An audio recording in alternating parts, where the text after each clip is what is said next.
Kronologi ini berdasarkan final report yang diterbitkan pada tahun 2000 oleh ASC Taiwan.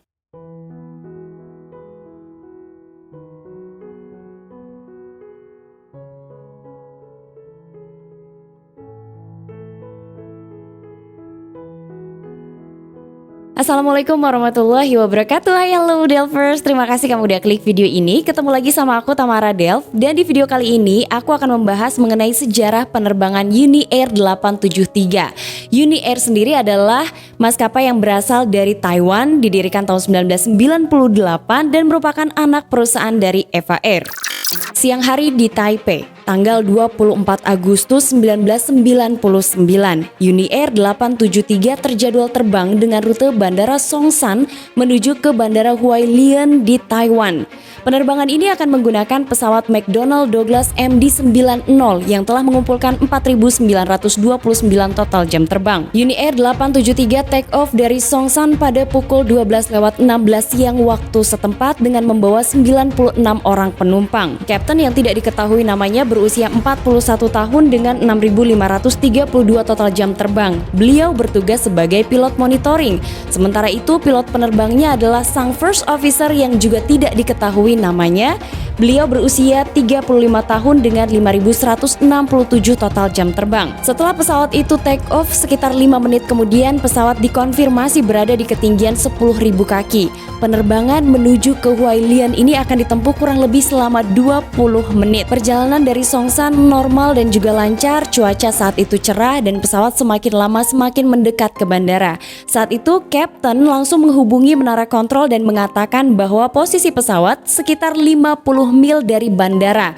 Jawaban dari petugas ATC adalah agar mereka meneruskan approach dan lapor kembali kepada ATC setelah pesawat berjarak sekitar 5 mil dari bandara. Kru bersiap untuk melakukan pendaratan sesuai dengan jadwal. Namun ketika pesawat semakin dekat dengan runway, tiba-tiba Kapten mengatakan kepada First Officer bahwa pesawat itu masih terlalu tinggi dan terlalu cepat.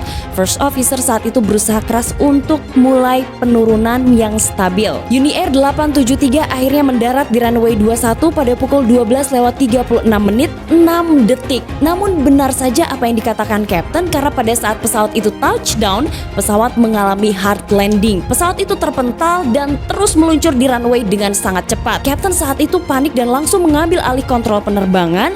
Kemudian ia menggunakan thrust reverser dan juga speed brakes untuk menghentikan pesawat. Pesawat masih meluncur di runway, namun kecepatannya mulai berkurang. Tiba-tiba saja 26 detik setelah pesawat itu touchdown, terdengar suara ledakan yang sangat keras di pesawat. Kapten yang saat itu sedang berusaha untuk menghentikan pesawat di tengah runway dikagetkan dengan bunyi ledakan. Karena hanya beberapa detik dari ledakan itu, tiba-tiba saja power dari pesawat itu mati. Kapten langsung melapor pada ATC dan mendeklarasikan Mayday, Mayday, Mayday, penerbangan Uni Air 873 membutuhkan bantuan segera. Sementara itu di kabin penumpang, setelah terjadinya ledakan, kabin penumpang menjadi gelap karena asap hitam yang pekat, dan para penumpang ini hanya bisa melihat kobaran api yang semakin lama semakin membesar. Para penumpang ini sangat panik setelah adanya ledakan. Beberapa penumpang berusaha untuk segera keluar menuju ke pintu pesawat. Namun karena pesawat itu belum berhenti di runway, upaya untuk turun dari pesawat dihalangi oleh kru kabin. Setelah pesawat MD-90 itu benar-benar berhenti di runway, Kapten langsung memberikan pengumuman kepada kru kabin untuk evakuasi. Maka salah seorang kru kabin langsung membuka pintu pesawat dan seluruh penumpang yang sudah tidak sabar untuk keluar dari pesawat itu segera keluar.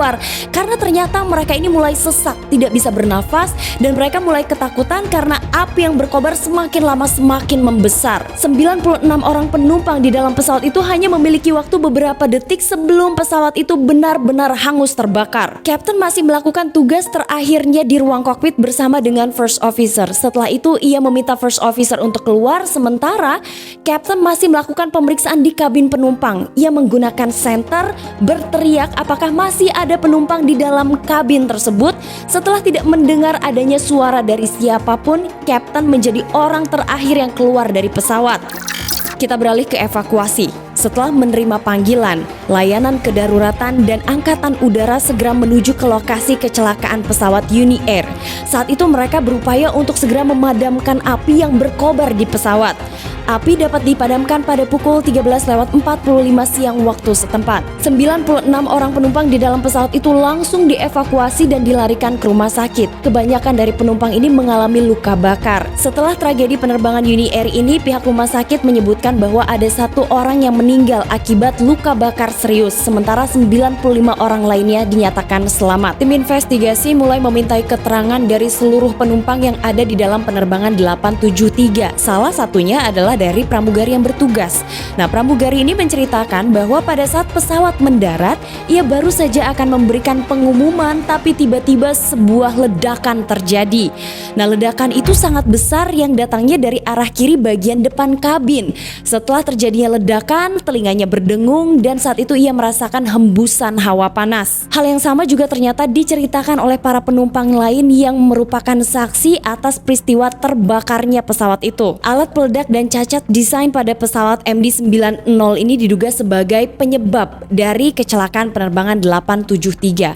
Maka selain ASC, kepolisian, NTSB bahkan FAA dilibatkan dalam proses investigasi. Setelah dilakukannya penyelidikan, tidak terbukti adanya bahan peledak ataupun cacat desain pada pesawat itu yang menyebabkan kecelakaan penerbangan 873. Tim investigasi melanjutkan penyelidikannya pada pemeriksaan data FDR dan CVR. Data FDR mengungkap bahwa penerbangan dari Songshan menuju ke Hualien ini normal.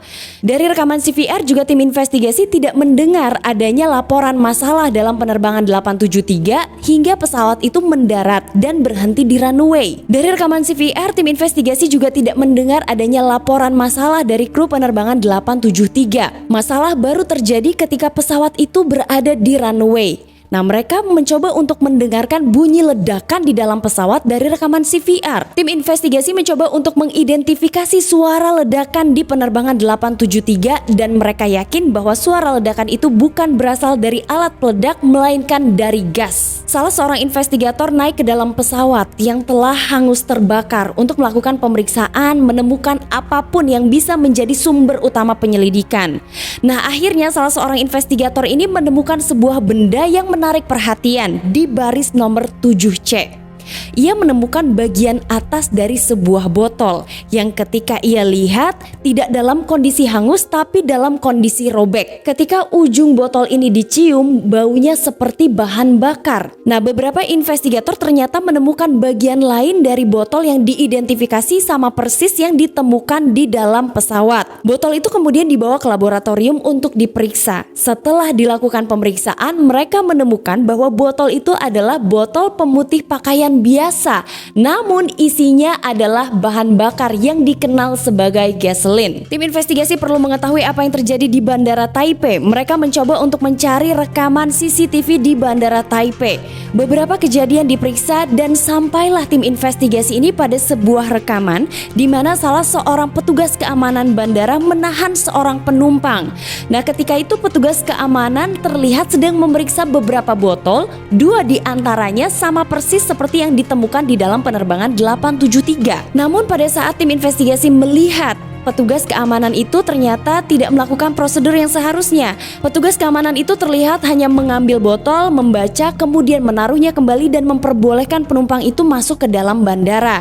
Sementara mengutip dari Air Crash Investigation, ada prosedur yang seharusnya dilakukan oleh petugas keamanan. Sesuai dengan prosedur, apabila seorang penumpang membawa barang atau benda yang dicurigai berbahaya dalam sebuah penerbangan, seharusnya benda itu diperiksa. Apabila benda itu berupa botol, maka botol itu seharusnya dibaca, diperiksa, kemudian tutupnya dibuka dan isi di dalamnya harus dicium. Hal itu dilakukan untuk memeriksa zat apa yang terkandung di dalam cairan yang berada di botol tersebut. Kepolisian akhirnya mencari tahu siapa sebenarnya penumpang yang membawa botol berisi bahan bakar tersebut.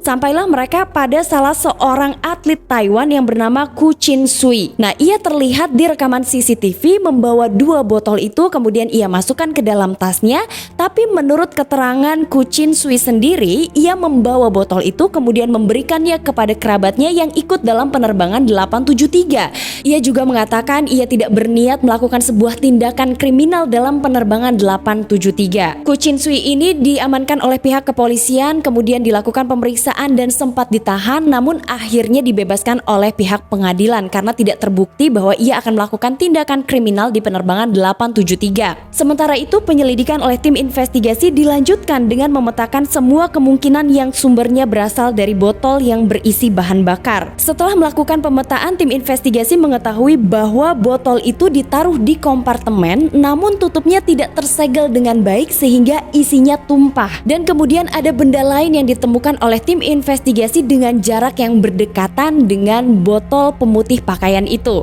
Tim investigasi ternyata menemukan baterai motor atau yang lebih kita kenal sebagai aki motor 12 volt. Aki itu ditemukan memiliki dua kabel yang ternyata bagian ujung kabelnya ini telah terkelupas sehingga ada dua kawat yang muncul dari dua kabel itu. Nah, setelah menemukan adanya botol pemutih pakaian yang berisi bahan bakar, kemudian menemukan juga aki motor, tim investigasi melakukan sebuah simulasi pada penerbangan Uni Air 873 untuk lebih meyakinkan bahwa memang kedua benda inilah yang menjadi penyebab meledaknya penerbangan 873. Kemudian tim investigasi akhirnya bisa merangkai peristiwa ledakan pada penerbangan 873. Botol pemutih pakaian yang berisi bahan bakar itu tidak tertutup dengan baik sehingga kemudian cairan bahan bakarnya tumpah.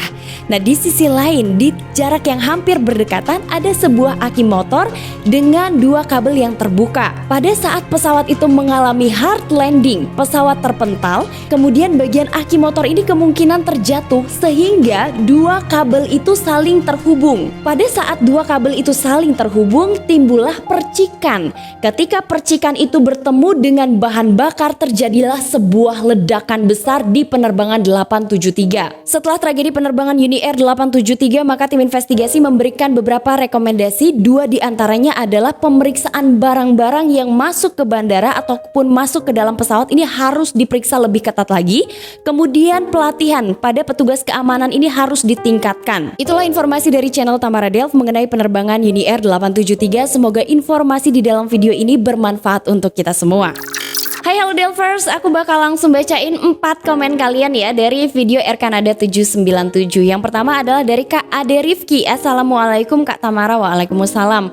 Aku kalau nonton video kakak rasanya aku kayak ada dalam pesawat itu. Salam dari Rifki di Sumedang. Semoga kakak sehat selalu dan panjang umur. Amin. Amin, terima kasih banyak doanya. Yang kedua dari Kak Rizky Prahesti. Suka deh sama kontennya Kak Tamara sampai ngelonin anak pun sambil dengerin, hehehe. Waduh, kakak jadi kayak buat nemenin kakak sambil ngelonin anaknya ya. Dan yang ketiga adalah dari Kak Evos Hafiz Free Fire. Halo Kak Tamara, aku fans lama Kak Tamara dari bulan Desember 2021 tanggal 21. Aku suka konten Kak Tamara tentang kecelakaan pesawat dan kapal laut. Aku juga kenal nama-nama pesawat. Dulu pas aku masih kecil sekitaran 3 atau 2 tahun, aku naik pesawat Citylink. Pas pesawat sudah terbang, aku takut dan mau turun, terus aku dijegat sama pramugarinya. Itu kejadian yang gak pernah aku lupain. Semoga dibaca dan salam dari Bogor. Terima kasih banyak. 21 Desember 2020 itu sekitar 6 bulan setelah aku buka YouTube ya. Setelah aku bikin YouTube. Yang terakhir adalah dari Kak Anissa Islamiati. Halo Kak Tamara, halo Kak Anissa. Mau cerita nih, aku mulai suka video kakak dari pas kecelakaan Adam Air. Karena video kakak aku jadi suka banget sama pesawat. Pas aku di Solo, setiap ada bunyi pesawat selalu lari turun dari kamarku di lantai 2 ke teras buat lihat pesawatnya. Karena pas di Solo itu pasti kelihatan nama maskapainya. Sampai aku diketawain teman-temanku WKWK. Waktu itu aku pas di depan kampus lihat Lion Air besar banget. Seneng banget Kak, sampai jelas banget rodanya. Hahaha. Aku juga pengen lihat pesawat di bandara langsung, tapi belum ada kesempatan.